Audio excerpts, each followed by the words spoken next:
ग़ज़वा हिंद, ये मसला छेड़ते ही कुछ लोगों के पेट दुखने लगते हैं आज। हाँ, लेकिन ये हदीस पाक है, बहुत सारे पंडित डिस्कस कर रहे हैं ग़ज़वा हिंद होने वाला है, ग़ज़वा हिंद होने वाला है। हुज़ूर सल्लल्लाहु तआला अलैहि वसल्लम जिहाद में शरीक हुए, तकरीबन 17 जिहाद आपने फरमाया, 17 ग़ज़वात में शरीक हुए। तो जिस जंग में हुजूर तशरीफ ले जाते हैं उसको ग़ज़वा कहते हैं। क्या कहते हैं? ग़ज़वा। और जिसमें हुजूर नहीं शरीक थे, सहाबा गए थे, उसको सरिया कहते हैं। क्या कहते हैं? ये दोनों डेफिनेशन याद रहना चाहिए। बदर में हुजूर थे बनफ्से नफीस, तो उसको क्या कहेंगे? ग़ज़वा बदर।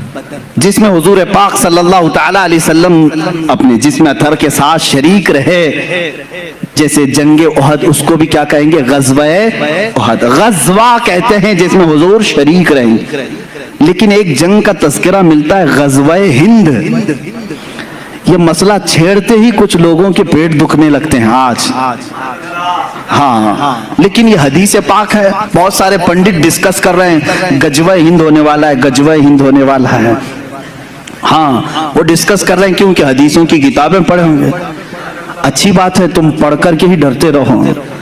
ये और बात है कि सुन्नी अभी तक सोए हुए हैं, मुसलमान अभी तक सोए हुए हैं, हमारे पास तो कोई ऐसी चीज दिखती नहीं है, लेकिन ये अल्लाह ही की मदद है, अभी से डर है। खैर, मैं उन तमाम चीजों पर नहीं जा रहा हूँ, लेकिन इतनी बात है कि ग़ज़वा हिंद क्या है। हज़रत अबू हुरैरा रज़ियल्लाहु तआला अन्हु रिवायत करते हैं, एक ग़ज़वा होगा, 2 ग़ज़वों के बारे में हुजूर ने जन्नत की बशारत दी। एक कुस्तुनतुनिया, इस्तांबुल फतह करने वाला लश्कर, और एक हिंद में आखिरी वक्त क़यामत के करीब एक ग़ज़वा होगा, उसमें शरीक जितने होंगे हुजूर फरमाते हैं बेहिसाब जन्नत में जाएंगे। हज़रत अबू हुरैरा फरमाते हैं, अगर मैं जी लिया अपना सब कुछ बेचकर मैं हिंदुस्तान जाऊंगा। कौन कहते हैं? हज़रत अबू हुरैरा। अब वो ग़ज़वे की डिटेल फिर किसी मौके पर अर्ज करूंगा, ग़ज़वे की डिटेल फिर कभी अर्ज करता हूं, लेकिन मुझे यहाँ पर बात ये करनी है, ये क़यामत के करीब होने वाला है, क़यामत के करीब होने वाला, और उसको कहा क्या जा रहा है? ग़ज़वा हिंद। और ग़ज़वे की डेफिनेशन मैंने क्या बताया? जिसमें रसूल पाक, तो ये तो अभी हो रहा है। ग़ज़वा कैसे? मुहद्दिसीन ने कहा, ऐ लोगों घबराओ मत, उस ग़ज़वे में भी रसूल तशरीफ लाएंगे। हुजूर पाक सल्लल्लाहु तआला अलैहि वसल्लम रूहानियत के साथ जलवाबार होंगे, इसलिए उसको जंगे हिंद नहीं कहा गया, ग़ज़वा हिंद कहा गया है। होता ये है कि किसी ताकतवर और नशा चढ़े हुए शख्स का हाल ये होता है, तख्त पर बैठे हुए शख्स का, कि वो जुल्म को ये समझता है कि मैं जो कर रहा हूँ वो सब सही कर रहा हूँ। आज के हालात ये जो बता रहे हैं, बाज़ लोगों को ऐसा लगता है कि वो निहत्ते मुसलमानों पर या निहत्ते मजलूमों पर जो कुछ भी कर रहे हैं वो बिल्कुल सही कर रहे हैं। मैं तारीख़ के औराक आपके सामने रखूँ। फ़िरौन जिसका ये ऐलान था, अना रब्बुकुमुल आला, मैं तुम्हारा सबसे बड़ा रब हूँ, और अपनी इबादत करवाता, अपने सामने लोगों को झुकने पर मजबूर करता। उसका ज़माना एक तवील अरसे तक चला, उसकी ताकत पर कोई सामने आने को तैयार नहीं होता। यहाँ तक कि सिर्फ उसने एक रात ख्वाब में ये देख लिया था कि आसमान से एक तारा टूटा और उसके महल पर गिरा, जिससे आग लग गई। दूसरे दिन उसने सारे नुजूमियों को जमा किया और पूछा कि इसकी ताबीर क्या हो सकती है। तो कई नुजूमियों ने बिल इत्तेफाक ये ताबीर बताई कि अनकरीब बनी इसराइल में एक बच्चा पैदा होगा जो तेरी सल्तनत को तबाह बर्बाद कर देगा। ये ताबीर सुनने के बाद उस जालिम मनहूस शख्स ने ऐलान कर दिया कि आज के बाद जो भी बनी इसराइल में लड़का पैदा होगा उसका कत्ल हो जाएगा। ना हक कत्ल किया, और अल्लाह ताला ने कुरान में फरमाया, युज़ब्बिऊना अबनाअहुम व यस्तहयूना निसाअहुम, लड़कियों को जिंदा छोड़ दिया जाता था और लड़कों को मार दिया जाता था। 1 साल के अंदर फ़िरौन ने 12,000 बच्चों का कत्ल किया, इस खौफ से कि कोई बच्चा ऐसा ना पैदा हो जाए जो मेरी सल्तनत को हिला दे। وَمَا اللَّهُ بِغَافِلٍ عَمَّا يَعْمَلُ الظَّالِمُونَ. رب تعالیٰ فرماتا ہے ظالموں کے کاموں سے اللہ بے خبر نہیں ہے. وَمَكَرُوا وَمَكَرَ اللَّهُ وَاللَّهُ خَيْرُ الْمَاكِرِينَ.